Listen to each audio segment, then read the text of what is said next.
Good afternoon, everyone. Welcome again. Go ahead. Let's talk to our Coffee and Conversation Support Group. And this month is Alcoholic Awareness Month. And so we want to bring you an article, uh, very important. And the title of this article is called Understanding Alcohol Use Disorders and Their Treatment. My name is Craig. I am a recovery coach here at Capital Recovery Center, and I am glad to be with you today. This article is brought to you by APA.org. If you want to look for more of these type of articles, feel free to join. And today I got with me is I'm Carl, the Recovery Coach here. All right. So we're going to be talking about all this month. We're going to be talking about alcohol awareness. Every support group that we're going to host this month, get ready. Yep. Listen, let's get ready because we're going to be sharing some information that only pertain to alcohol because it is the Alcoholic Awareness Month. All right. And so, you want to read? You Yep. want to start or what? Understanding alcohol use disorders and their treatment. For many people, drinking alcohol is nothing more than a pleasant way to relax. People with alcohol use disorders, however, drink to excess, endangering both themselves and others. This question and answer fact sheet explains alcohol problems and how physiologists can help people recover. When does drinking become a problem? All right. So we're going to talk about when does drinking alcohol becomes a problem. Also, we want to put this at the bottom of the screen as we go along. For most adults, moderate alcohol use, no more than 2 drinks a day for men and 1 for women. Older people is relatively harmless. A drink means 1.5 ounces of spirits, 5 ounces of wine, or 12 ounces of beer, all of which contain 0.5 ounces of alcohol. Moderate use, however, lies at one end of the range that moves through alcohol abuse to alcohol dependence. Mm-hmm. So alcohol abuse is a drinking pattern that results in significant and recurrent adverse consequences. Alcohol abusers may fail to fulfill major school, work, or family obligations. They may have drinking-related legal problems such as repeated arrest for driving while intoxicated. They may have relationship problems related to their drinking. All right. And it says people with alcoholism, technically known as alcohol dependence, have lost reliable control of their alcohol use. It doesn't matter what kind of alcohol someone drinks or even how much. Alcohol dependent people are often unable to stop drinking once they start. Alcohol dependence is a characterized by tolerance, the need to drink more to achieve the same high. The withdrawal symptoms is if drinking is suddenly stopped. Withdrawal symptoms may include nausea, sweating, restlessness, irritability, tremors, hallucinations, and convulsions. Basically like seizures. Shakes. Yeah. Mm-hmm. Yeah. And so just want to touch on about these are some of the symptoms that Carl just read, for those who are going through withdrawal. The article says nausea. If you ever had a nauseated stomach, that's how the sickness is from withdrawal from drinking alcohol in excess. When you drink so much where it create a disease, a physical ailment within your body, a psychological ailment. And so this thing, alcohol awareness is very important. So that's why we're touching on it, because we know people may be watching this at a later date. We want to explain to you, even though he's reading it, we want to just give you some insight of what it may cause, because I have run across people who says that they have shakes Mhm. uh, if they don't have the drink because they feel that they need to have the alcohol to calm their nerves and things of that nature. Some people feel irritability, whereas they feel irritable, cranky. Uh, Agitated, anger. yeah, so that is due to the fact that they haven't really addressed the alcohol issue from a professional perspective, and so that's why they going through these symptoms of withdrawal. That's like a process for everything. And it's a Mhm. process for like, alcoholism. You drinking, you think it's sociable drinking, once in a while drinking, then it's like a couple of drinks a day Mm. to every day. Then it's like you have to have it. It's alcohol dependency. If I don't have it, I can't function. Mhm. I can't do my daily routines. I'll start to detox, and it talks about the restlessness, irritability, nausea, sweating. Then and alcohol. I tell you guys, alcohol is one of things that you can die of from withdrawal. I heard that. Yeah, I because heard like of that. from alcohol and benzos is another one, but alcohol can really cause you some harm and can actually be fatal withdrawal if you don't have the proper treatment. Yeah. So although severe alcohol problems get the most public attention, even mild to moderate problems cause substantial damage to individuals, their families, and the community. According to the National Institute of Alcohol Abuse and Alcoholism, NIAAA, 62.2% of adults in the United States aged 18 and older had alcohol use disorder. For example, a government survey revealed that about 1 in 5 individuals aged 12 to 20 were current alcohol users, and about 2 in 5 young adults aged 18 to 25 were binge alcohol users, and about 1 in 10 were heavy alcohol users. Mhm. So let's talk about what causes alcohol-related disorders. Wow. Well, alcohol-related disorders. You gonna read it? Yeah, I just wanted to put that on the board so for all our viewers, they'll see exactly where we're at. And so we're talking about what causes alcohol-related disorders. The article says problem drinking has multiple causes with genetic, psychological, physiological, psychological, and social factors all playing a role.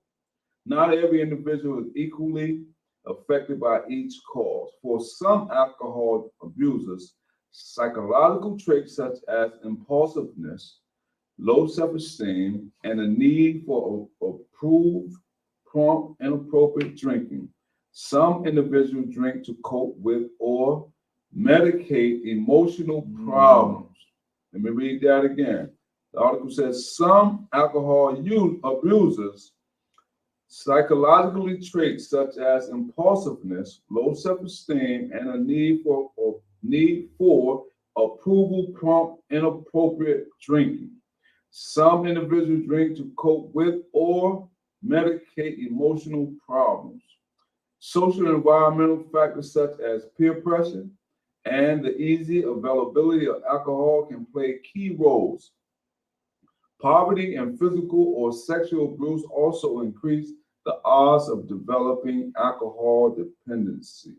And so this article must have done a study because if you look in disenfranchised communities or poverty-stricken communities, there are some trauma that have taken place, or they talk about easy access. Mm-hmm. And so I know some communities that I've been in, either they like down south, they have what they call liquor houses.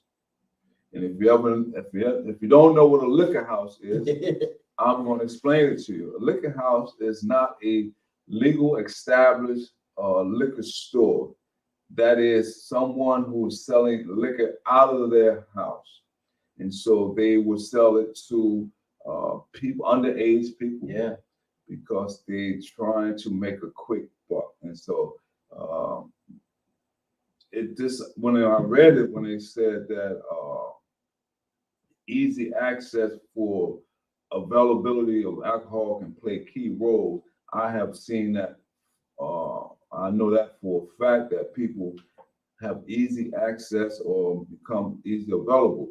I know when I was young, when I started experimenting with alcohol, I know I couldn't go to the liquor store and buy alcohol. Mhm. So if I see an older gentleman, we call them winos, but we don't want to use stereotypes. But an older gentleman that would stand out there, we would say, "Hey, listen, would you go in there and get me a bottle?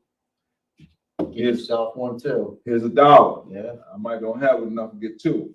Give Here you go, do that. Yep, yep. you a little something." I've been there too. And they don't, they do that. So we're not, I'm just pointing out some scenarios and facts that the article have made mention. And then it talks about physical or sexual abuse also can create the odds of developing alcohol dependency. Some of the people are a way of life. Actually, you think some cultures and stuff like that, drinking is like I said, a way of life. You know what I mean? But like even for me as a kid, I thought it was like okay to drink and party and stuff like that because my friends were doing it. Some of my friends' family Peer was doing it. Peer pressure. Peer pressure. Mhm. Just because I wanted to fit in. Yeah. And it comes like you said, I can drink, I can knock this trauma off. I don't have to deal with them emotions. I don't have to deal with them feelings. I think I'm just having fun. Then it builds up to becoming a problem. Low coping skills. Yeah. No coping skills of how to, because if you have ever experienced physical or sexual abuse, our advice is that you seek professional people to get some healing process from a therapeutic or doctor, some counseling. And so that is our recommendation. We are only recovery coaches, not therapists, not sponsors, not doctors, not counselors. And so if you don't know how to deal with that type of trauma, please seek some professional help. All right? Let's continue on. It says, the article says genetic factors make some people especially vulnerable to alcohol dependence. See, genetic factors, okay? Contrary to myth, being able to hold your liquor means you're probably more at risk, not less, for alcohol problem.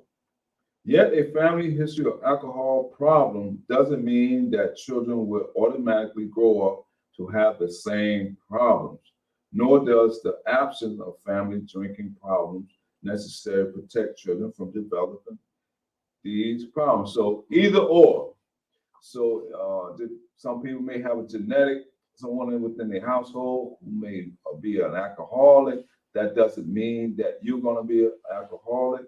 There's some people grow up in a household with parents or family members who's not alcoholic. However, somebody unfortunately may become susceptible to alcoholism.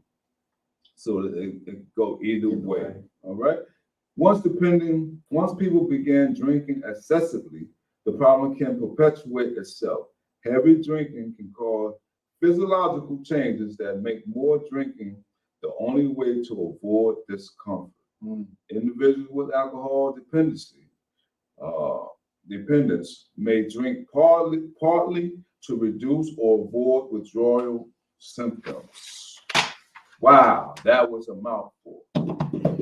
Let's talk about something else. What the article's talking about. All right, let's go to the next one. And it says, how do alcohol use disorders affect people? While some research suggests that small amounts of alcohol may have beneficial cardiovascular effects, there is a widespread arrangement that whoever a drinker can lead to health problems. Short-term effects include memory loss, hangovers, and blackouts. Long-term problems associated with heavy drinking include stomach ailments, heart problems, cancer, brain damage, seriously memory loss, and liver cirrhosis. Heavy drinkers also markedly increase their chances of dying from automobile accidents, homicide, and suicide, although men and much more likely than women develop alcoholism. Women's health suffers more even at lower levels of consumption. Mm-hmm. Drinking problems also have a very negative impact on mental health. Alcohol abuse and alcoholism can worsen existing conditions such as depression or induce new problems such as serious memory loss, depression, or anxiety. Alcohol problems don't just hurt the drinker, spouses, and children, or heavy drinkers may face family violence. Children may suffer physical and sexual abuse, neglect, and develop physiological psychology problems. Women who drink during pregnancy run a serious risk of damaging their fetuses. Relatives, friends, and strangers can be injured or killed in alcohol-related accidents or assaults. Now, prior prior to Carl reading this, we just mentioned about the physiological and the psychological effects of alcoholism. And so the physiological effects, what it talks about, you having hangovers, blackouts, and memory loss, right? And then it goes on the psychological aspect where it talks about not only memory loss, but depression and anxiety. And so I know, Carl, I used to do assessment, and when it came down to the substance use domain, a lot of people, some people that I did assessment with would tell me that they suffer from either anxiety or depression due to the lack of not having alcohol. Oh yeah. You know, and I was like, yeah, it's yeah. So it does plays a major role on your psyche. Or Okay. even before the alcohol, you might. That's one of the coping skills. We're talking about coping skills. Alcohol was a coping skill to deal with my anxiety and depression. And although in the long run, it actually makes it worse. And it talks about suicidal, and I think it doesn't lessen. I think it definitely enhances your your mental. Yeah. It's not so much of a coping skill. It is a coping mechanism that one used, because what it is that you begin to you don't know how to adequately deal with the moves that you made, the trauma that, and so you have to learn Mm-hmm. coping skills because a lot of times, like you said, you're right. Prior to alcoholism, you could already be experiencing some type of mental health disorder, Yeah. or illness. And so we like to just remind you once again, this is Alcohol Awareness Month. All month, we're going to be talking about alcoholism, the effects of it, how can you learn more about it. And so this is a coffee conversation support group. And so once again, this Alcohol Awareness Month. And so we're going to be dealing with that. So Can now, we get a chance? Wear purple. That's what the color is purple to wear for alcoholism. this month. Yep, purple. So if you are in any AA groups, Alcoholic Anonymous group, in support of all those who are going through the healing process, those who may be struggling with alcoholism, you may want to wear the color purple. The color purple. All right. So the next part we're going to talk about, when should someone seek help? Major. This is major. Individuals often hide their drinking or deny they have a problem. How can you tell if you or someone you know is in trouble?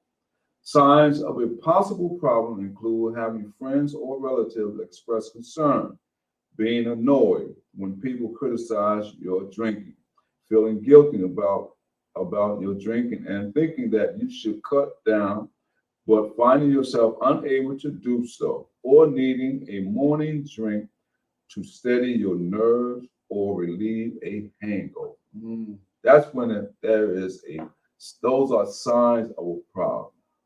If you need a drink to steady your nerves or a drink to help you relieve a hangover, that is major. Yeah, That is a problem. you start getting shakes. Seizures is another big thing too. Not having and drinking alcohol, not having it, you're prone to have seizures big time. Okay. You know. I didn't So know that. yep. Mhm. So the article goes on to say some people with drinking problems work hard to resolve them. With the support of family members or friends, these individuals are often able to recover on their own. However, those with alcohol dependence usually can't stop drinking through willpower alone. Many need outside help. They may need medically supervised detoxification to avoid potential life-threatening withdrawal symptoms, such as, there we go, that word called that you're talking about, such as seizures. Yeah. All right, and so this supervised detoxification, that is what we know in our work of field is called detox. All right, and so they use detox as a short phrase to express detoxification. Once people are stabilized, they may need help resolving psychological issues associated with problem drinking. All right, and so this is major here because a lot of people need some professional help. You need to be supervised when you're going into detox. To not try to do it the old-fashioned way, do it on your own. And so that's for the younger generation. You may not know, but back in the day, a lot of people try to do things on their own by staying home, laying in the bed, and try to tough it out. No. I have experience with that too. Yeah. And it's like white knuckling, and you're very, very right about because I didn't think I needed help, right? It's like I can do it on my own, but like getting in the medical field and doing it the right way is the proper way to do it.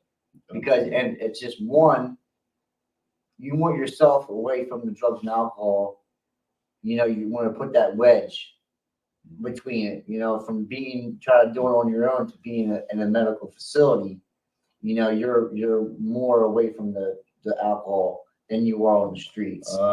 It's easier than you say, give up and just go to the liquor store or wherever you want to do. But when you're in a medical facility, it's a longer range of you can get drugs and alcohol. But yeah, you need proper care because, like I said, seizures. They give you certain medication to help you with the detox because it's very serious and you can die. Absolutely. Carl he just hit on something very important: restraint and structure. Matter of fact, it's three of them: restraint, structure, and supervision. All three plays a major role in detoxification. That's right. There are several approaches available for treating alcohol problems. No one approach is best for all individuals. All right. And so on the last one, this is a long one, Carl. I don't know if you want to do half. I'll do half. You let me know. Sounds good. All right. You tell me when you want to stop. You want me to start it up? Sure. Why not? How can psychologists help? Psychologists, who are trained and experienced in treating alcohol problems can be helpful in many ways. Where the drinker seeks assistance, a psychologist can guide the family or others in helping and increase the drinker's motivation to change. The psychologist can begin with the drinker by assessing the types of degrees of problems the drinker has experienced. The results of assessment can offer initial guidance to the drinker about what treatment to seek and help motivate the problem drinker to get treatment. Individuals with drinking problems improve their chances of recovery by seeking help early. Using one or more of several types of psychologists, therapists, psychologists, and can people to address psychological issues involved in, I hate that word, involved in the problem drinking. A number of these therapies, including cognitive behavioral coping skills, treatment, and motivational enhancement therapy, were developed by psychologists. Additional therapies include 12-step facilitation approaches that assist those with drinking problems and using self-help programs such as Alcoholics Anonymous, AA. Pass. All right, pass. All right. So it says these therapies can help people boost their motivation to stop drinking, identify circumstances that trigger drinking, learn new methods to cope with high-risk drinking situations, and develop social support systems within their own communities. All three of these therapies have demonstrated their effectiveness. One analysis of cognitive behavioral approaches, for instance, found that 58% of patients receiving cognitive behavioral treatment fared better than those in comparison groups. In another study, motivational intervention reduced how often and how much adolescents drank following alcohol-related emergency room treatment. And an intervention called Making Alcoholics Anonymous Easier significantly increased participant odds of abstaining from alcohol. Many individuals with alcohol problems suffer from other mental health conditions, such as severe anxiety and depression. At the same time, psychologists can also diagnose and treat these co-occurring psychological conditions. Further, a psychologist may play an important role in coordinating the services a drinker and treatment receives from various health professionals. So that's a duality. Remember, the physiological and the psychological aspect from alcoholism. Pass. Psychologists can also provide marital, family, and group therapies, which often are helpful for repairing interpersonal relationships and for resolving problems. Drinking over the long-term family relationships influences drinking behavior, and these relationships often change during an individual's recovery. The psychologist, right? Okay. Psychologists can help the drinker and others navigate these complex transitions, help families understand problems drinking, and learn how to support family members in recovery, and refer family members to self-help groups such as Al-Anon, Al-Anon, and Alateen. Alateen. Mm-hmm. I never heard that one before. Alateen? Yeah. For young people? Mhm. Yeah. All right. And so last and not least, we're going to finish up this article, and it talks about because a person may experience one or more relapses and return to problem drinking, it can be crucial to have a trusted psychologist or other health professional with whom that person can discuss and learn from these events. If the drinker is unable to resolve alcohol problems fully, a psychologist can help with reducing alcohol use and minimize problems. Psychologists can also provide referrals to self-help groups such as this.